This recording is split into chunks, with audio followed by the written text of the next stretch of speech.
I was so excited for this.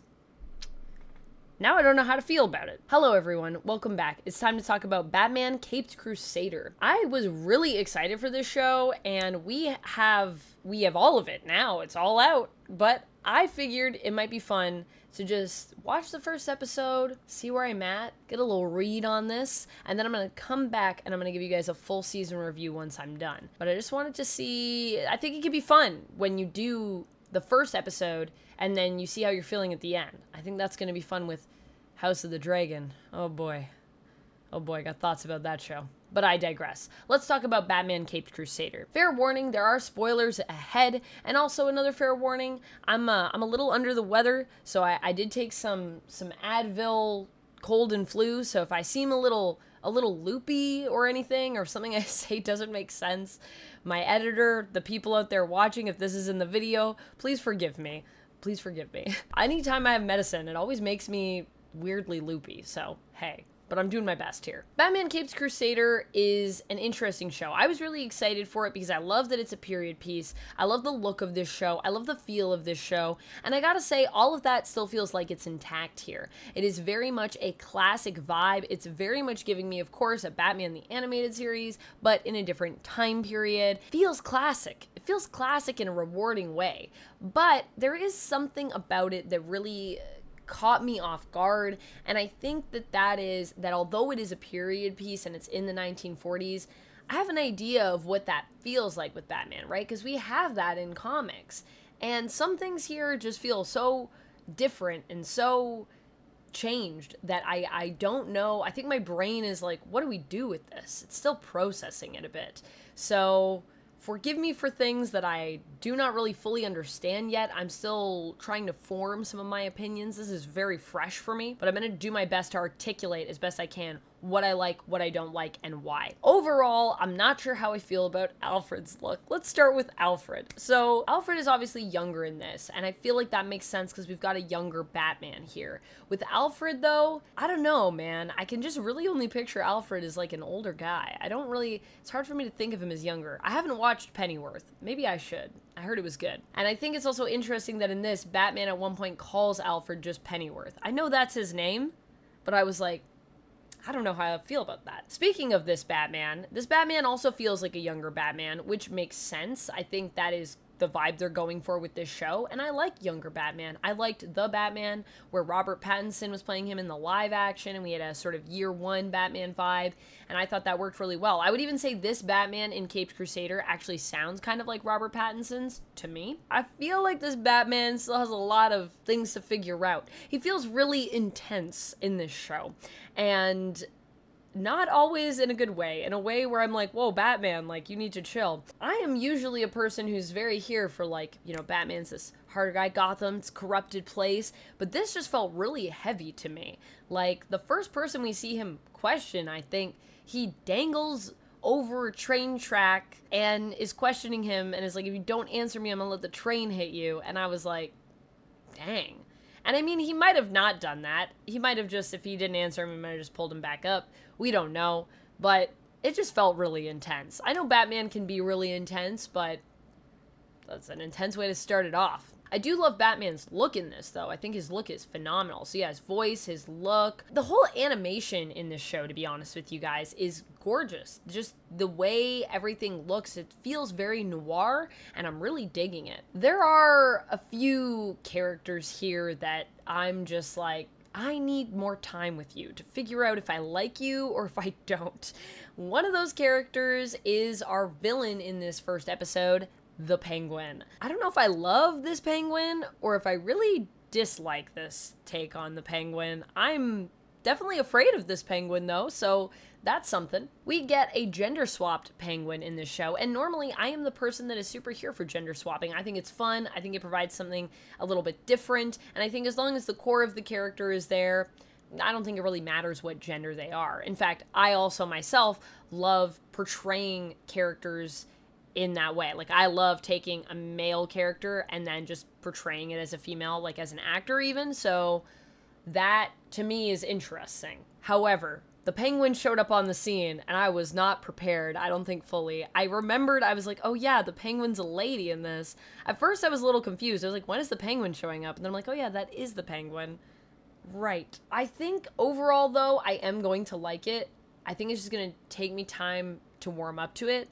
I think what I didn't like about this is just how scary and intense the Penguin is right off the bat. I mean, this is a woman who will kill her own son, I believe her own biological son, just for ratting her out, which feels like a lot. That is a way to introduce a character.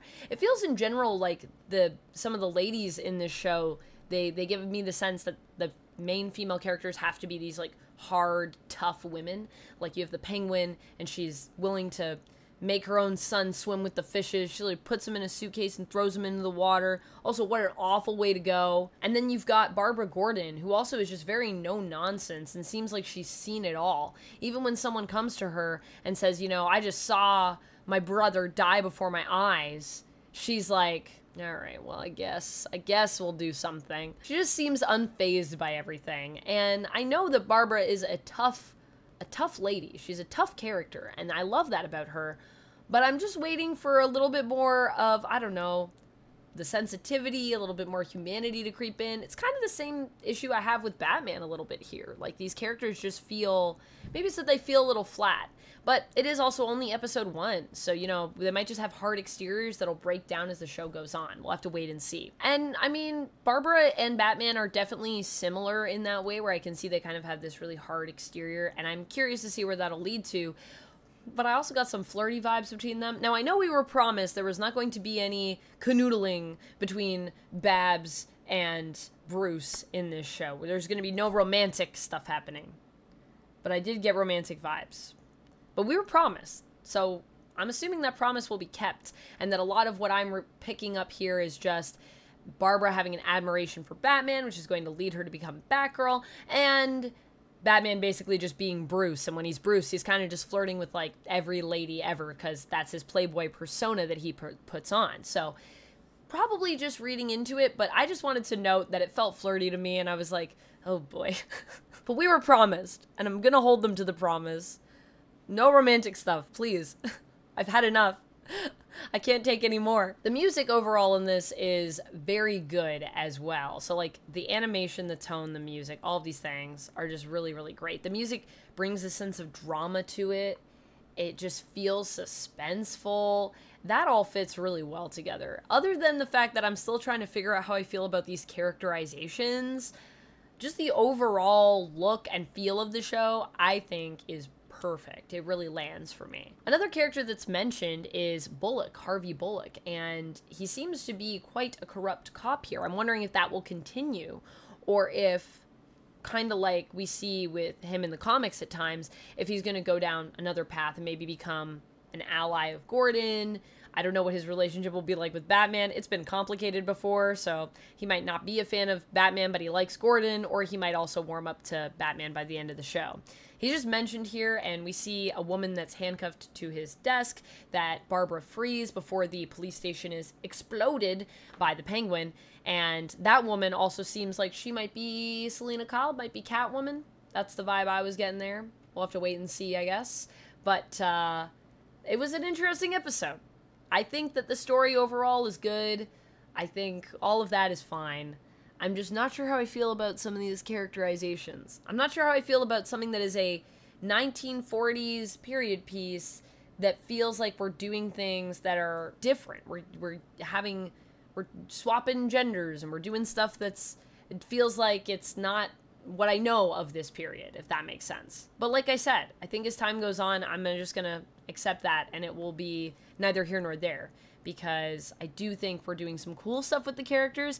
I just hope we continue to see an evolution. This is just episode 1. It's just a primer, so we'll see where we go. I like that they ended it on the idea of a Batman who fails, where Batman basically admits that, you know, in defeating the Penguin, he kind of opened everything up for another leader to come in, created maybe a bigger problem, and is like, I probably should have thought that through. I didn't think about that, and I kind of messed this one up. I think that's interesting because it's showing me that there is going to be some character evolution here. I mean, if this is a younger Batman, in order for him to become the legendary figure that is the Dark Knight, that is this character that we know and love, who is always one step ahead of you, even when you think you're 10 steps ahead of him, he has to fail in order to get there, right? Like, you have to fail in order to succeed. You have to make mistakes in order to figure out where you went wrong so you can avoid that in the future. So I'm very curious to see what the evolution will be like as we continue on. I cannot wait to discuss with you more. Let me know what you're thinking after watching the first episode, where your thoughts were at down in the comments. Please try to avoid spoilers for later on in the show for me and for everyone else who maybe hasn't read that yet, because we are just keeping this review to episode 1. And I cannot wait to discuss this with you and see where you're at, because yeah, my mind is going everywhere. My mind is like, so many things are happening in my head right now. I can't wait to watch the rest of the season and see where it goes. Overall, I'd give this episode a 3 out of 5. I think it's pretty solid. I do have some qualms with just some of the characterizations, but like I said, I'm not too concerned about it. I think it's just because it's different, and I think my brain just needs time to catch up. I'm also really tired, so I don't know. That could be part of it. Anyways, friends, that's where I'm at with Caped Crusader. I've been waiting for it for a while. I cannot wait to hear what you think. I'll see you next time, and until then, stay nerdy.